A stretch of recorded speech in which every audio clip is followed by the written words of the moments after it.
کتاب میں دکھا رہا ہوں، یہ ہے آپ کے سامنے اصول الکافی۔ یہ فرقہ شیعہ کی سب سے پہلی اور بنیادی کتاب ہے، سب سے پہلی اور بنیادی کتاب۔ یہ لوگ بخاری مسلم کو نہیں مانتے، ان کی حدیث کی کتابیں الگ، ان کے نماز کا طریقہ الگ، ہر چیز سنیوں سے جدا ہے ان کی۔ یہاں تک کہ آپ دیکھیں روزہ کھولنے کا وقت تک ان کا الگ ہے۔ ہم روزہ کب کھولتے ہیں؟ جیسے ہی مغرب کا وقت ہوتا ہے ہم روزہ افطار کر لیتے ہیں۔ یہ کب افطار کرتے ہیں؟ نماز مغرب کے بعد، رات ہوتی ہے جب اچھی خاصی تارے نظر آنے لگتے تب یہ افطار کرتے ہیں۔ روزے کے معاملے میں ان کا طریقہ الگ، حج کے معاملے میں الگ، نماز کے ارکانوں کے معاملے میں الگ، نماز کی تسبیحات ان کی الگ، اتحیات ان کی الگ، دعائے قنوت ان کی الگ، ہر چیز سے جدا ہے ہم سے۔ یہاں تک کہ کتابوں کے معاملے میں بھی ہماری کتابوں کو نہیں مانتے۔ ان کے ہاں 4 کتب ہے شیعوں کے ہاں جو سب سے بنیادی کتب مانی جاتی ہے۔ جو حدیث کے اندر 4 کتابیں، اس سے پہلے نمبر پر جیسے ہمارے ہاں اہل سنت پہ بخاری ہے پہلے نمبر پہ، ان کے ہاں ہے اصول الکافی۔ اس کے لکھنے والے محمد یعقوب کلینی، یہ مصنف صاحب کا نام ہے یعقوب کلینی۔ دوسرے نمبر پہ ان کی کتاب آتی ہے شاہ من لا یدرہ الفقی، اس کے لکھنے والے ابن ببوہ شیخ صدوق، یہ نام ہے ان کے، ابن ببوہ ابو جعفر ابن ببوہ شیخ صدوق، یہ ان کی دوسری کتاب ہے من لا ید الفقی۔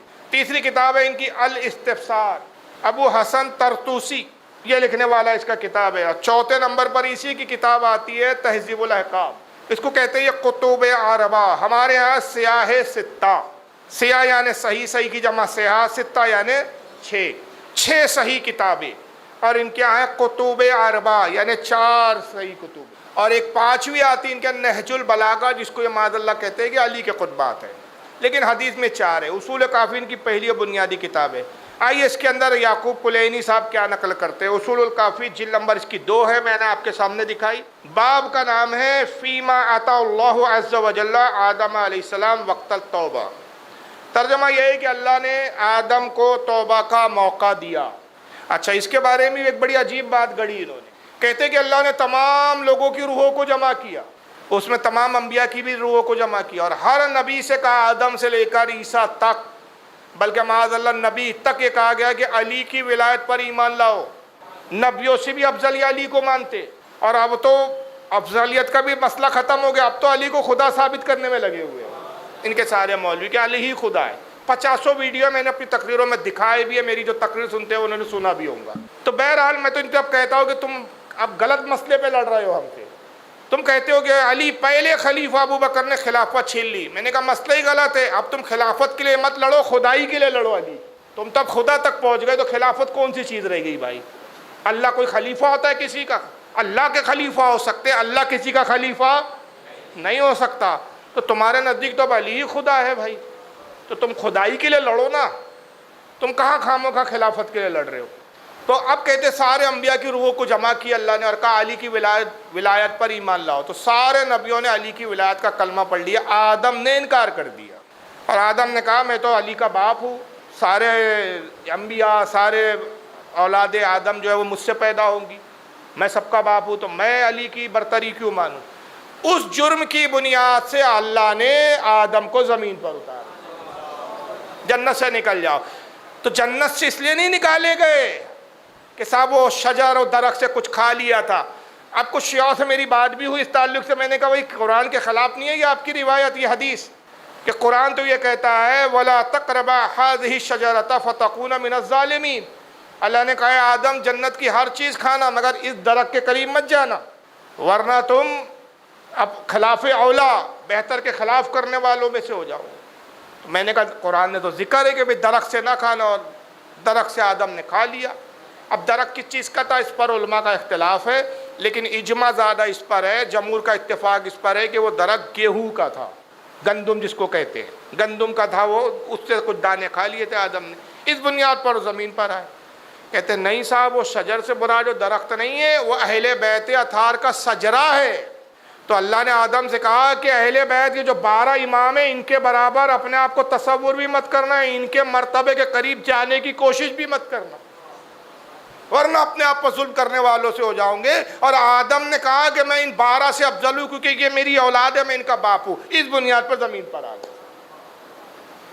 پھر بعد میں اللہ نے مہلت دی توبہ کی تو آدم نے پھر وسیلہ پیش کیا، ہے اللہ فاطمہ کا وسیلہ، علی کا وسیلہ، 12 اماموں کا وسیلہ، تب جا کے توبہ قبول ہوئی۔ یہ ان کی اصول الکافی اور دیگر کتابوں میں لکھا ہے۔ تو اسی باب میں یہ حدیث لائے، اسی باب میں یہ حدیث آتی ہے، اور وہ یہ آتی ہے ساری حدیثیں ان بدبختوں نے امام جعفر کے کھاتے میں ڈال رکھی ہے۔ اہل تشیع میں اگر آپ پڑھیں ان کی کتابیں تو آپ کو محسوس ہوگا کہ سب سے مظلوم شخصیت اگر کوئی ہے تو وہ امام جعفر ہے۔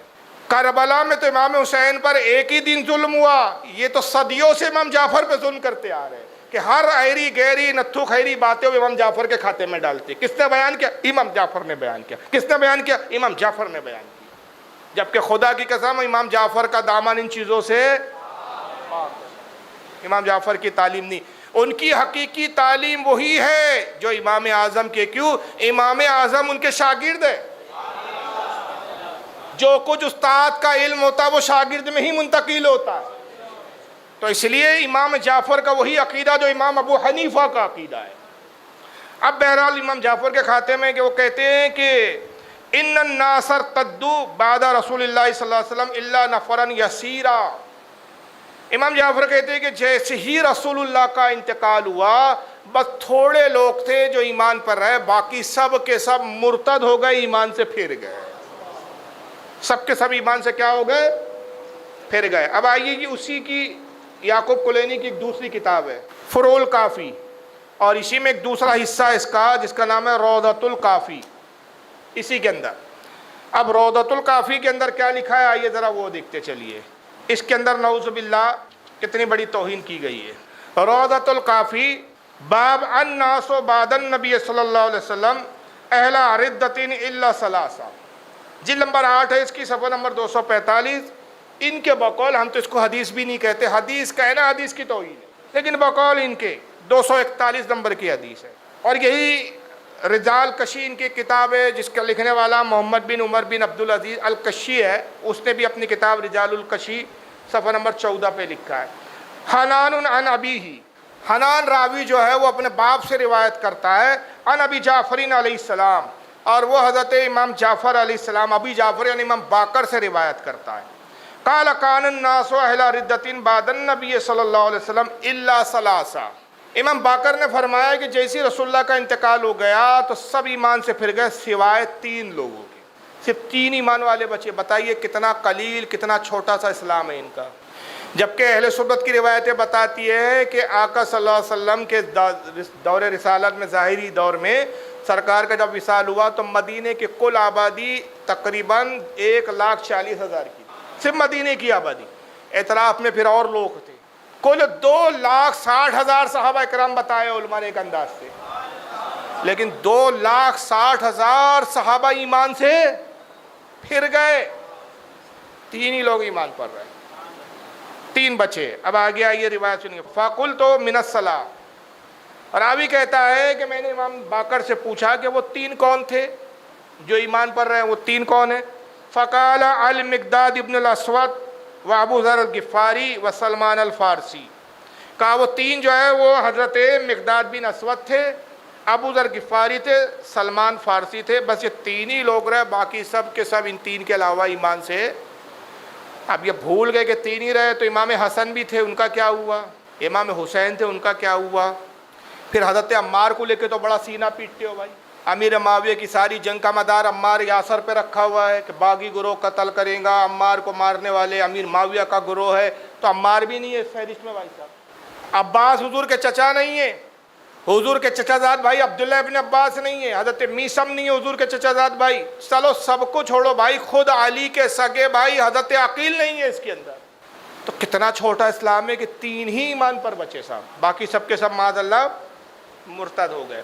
یہاں تک کہ ایک اور کتاب ہے حیات القلوب، یہ دیکھیے یہ کتاب ہے، اس کے لکھنے والے ملا باقر مجلسی ہے، 1110 ہجری میں ان کی موت ہوئی جناب کی۔ ان کے بہت بڑے علامہ مانے جاتے ہیں شیعوں کے، سینکڑوں کتابیں لکھی انہوں نے۔ حیات القلوب جلد نمبر 2 صفحہ نمبر 923 کہتے ہیں کہ ادریس نے، ابن ادریس نے بسند معتبر، یعنی ان کے نزدیک اس کی سند بھی معتبر ہے، مفضل سے روایت کی۔ وہ کہتی ہے کہ میں نے حضرت صادق سے جماعت کے بارے میں دریافت کیا، جو حضرت صلی اللہ علیہ وسلم کے بعد مرتد ہو گئی تھی، میں ہر ایک کا نام لے رہا تھا، حضرت فرماتے جاتے تھے کہ دور رہو میرے پاس سے۔ کہتا ہے کہ میں نے ایک جماعت کے بارے میں سوال کیا ہے کہ کیا رسول اللہ کے بعد ایمان پر یہ جماعت رہی؟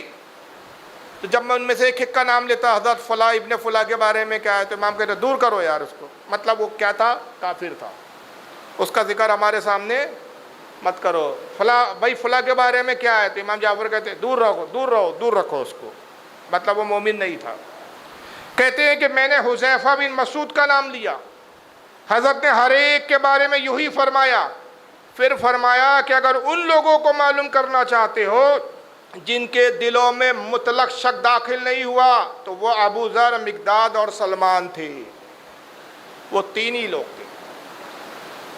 مگر سوال یہ پیدا ہوتا ہے کہ بھائی ایک طرف جب حضرت امیر معاویہ کا ذکر آتا ہے تو تم حضرت عمار کو دلیل پہ لاتے ہو، ان کو معیار ٹھہراتے ہو، اور تم بار بار کہتے ہو کہ بھائی دیکھو صحیح بخاری کی حدیث ہے، صحیح مسلم کی حدیث ہے، بہت ساری اہل سنت کی کتابوں میں کہ رسول اللہ نے کہا کہ عمار کو ایک باغی گروہ قتل کرے گا۔ تو باغی گروہ امیر معاویہ کا تھا، جنگ صفین میں وہ امیر معاویہ کے گروہ کے ہاتھوں قتل کیے گئے۔ اس سے پتہ چلا کہ یہ سب باغی تھے، اور باغی جو ہوتا ہے وہ واجب القتل ہوتا ہے، ایمان سے پھر جاتا ہے۔ یہ دلیل ہے ان کی۔ اب آئیے خود ملا باقر مجلسی اسی کتاب حیات القلوب کے اندر خود حضرت خاص عمار یاسر کے بارے میں کیا روایت لاتے ہیں، وہی جلد ہے، جلد نمبر 2 صفحہ 923۔ عیاش نے، یہ راوی کا نام ہے عیاش نے بسند معتبر حضرت امام محمد باقر سے روایت کی کہ جب جناب رسول خدا صلی اللہ علیہ وسلم نے دنیا سے رحالت فرمائی یعنی حضور کا دنیا سے انتقال ہو گیا، رخصت ہو گئے، 4 اشخاص ایمان پر رہے۔ 4 کون ہیں؟ علی ابن ابی طالب، مقداد، سلمان اور ابو ذر۔ ان کے سوا سب مرتد ہو گئے۔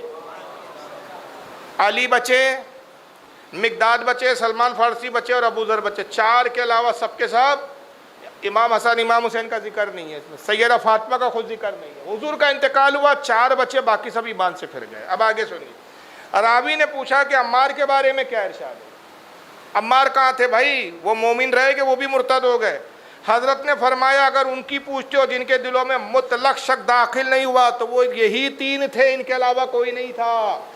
یعنی عمار بھی ان 3 کے اندر شامل نہیں ہے۔ تو اب کوئی رابطی کہنا ہے کہ بھائی عمار حق کا پیمانہ ہے، باغی گروہ قتل کریں گا تو امیر معاویہ کے ہاتھوں قتل ہوئے، تو اس سے کہو بھائی صاحب وہ بعد میں باغی دیکھنا، پہلے اپنے گھر کی خبر لے، تمہارے کتابوں کے حساب سے تو عمار بھی مومنوں میں نہیں ہے،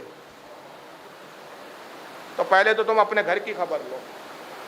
تو صحابہ اکرام تو ان کے نزدیک نعوذ باللہ من ذالک مومن ہے نہیں، بلکہ ابو بکر اور عمر کے بارے میں تو واضح طور پر یہ کہتے ہیں نعوذ باللہ من ذالک کہ یہ منافق کے پکے، اور کہتے ہیں کہ ہمیشہ رسول اللہ کے قتل کرنے کی فکر میں رہتے ہیں۔ بلکہ یہی ملا باقر مجلسی عثمان غنی کے بارے میں تو ایسی بکواس لکھی کہ آپ سن نہیں سکو۔